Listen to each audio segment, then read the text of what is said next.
સમા road વિસ્તારમાંથી ચોરાયેલી Activa સાથે શંકાસ્પદ યુવક ઝડપાયો છે. અગાઉ પણ વાહન ચોરીના ગુનાઓમાં સંડોવાયેલ આરોપીની પૂછપરછ શરૂ કરવામાં આવી છે.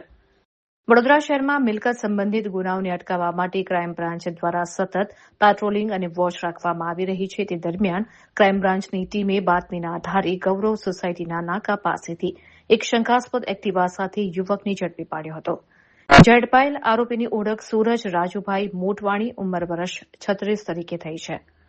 હાલ તે ન્યૂ સમા રોડ વિસ્તારમાં ભવાની અપાર્ટમેન્ટમાં રહે છે, જ્યારે મૂળ રાજકોટના ઘંટેશ્વર વિસ્તારનો રહેવાસી છે. પોલીસે જ્યારે તેની પાસે રહેલી હોન્ડા એક્ટિવાના દસ્તાવેજો માંગ્યા ત્યારે તે કોઈ આધાર પુરાવો રજૂ કરી શક્યો ન હતો, જેથી પોલીસે વધુ સઘન પૂછપરછ હાથ ધરી હતી. પૂછપરછ દરમિયાન આરોપીએ આશરે 1 વર્ષ પહેલા સમા રોડના સંજયનગર વિસ્તારમાંથી આ એક્ટિવાની ચોરી કરી હોવાનું કબૂલ્યું હતું. ત્યારબાદ પોલીસે એક્ટિવા કબજે કરી વધુ કાર્યવાહી હાથ ધરી હતી. તપાસમાં સામે આવ્યું કે આ વાહન ચોરી અંગે સમા પોલીસ સ્ટેશનમાં અગાઉથી ગુનો નોંધાયેલો હતો. પોલીસે કબજે કરેલી હોન્ડા એક્ટિવાની કિંમત અંદાજે ₹50,000 હોવાનું જણાવ્યું છે.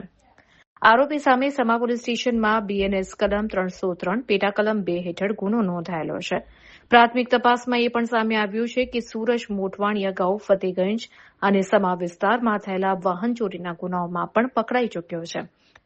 આ સમગ્ર કામગીરી ક્રાઇમ બ્રાન્ચના police inspector SM Gameti, PSI RN Baraiya તથા ટીમના અલ્પરાજસિંહ, પ્રદીપભાઈ અને સંગીતાબેન દ્વારા હાથ ધરવામાં આવી હતી.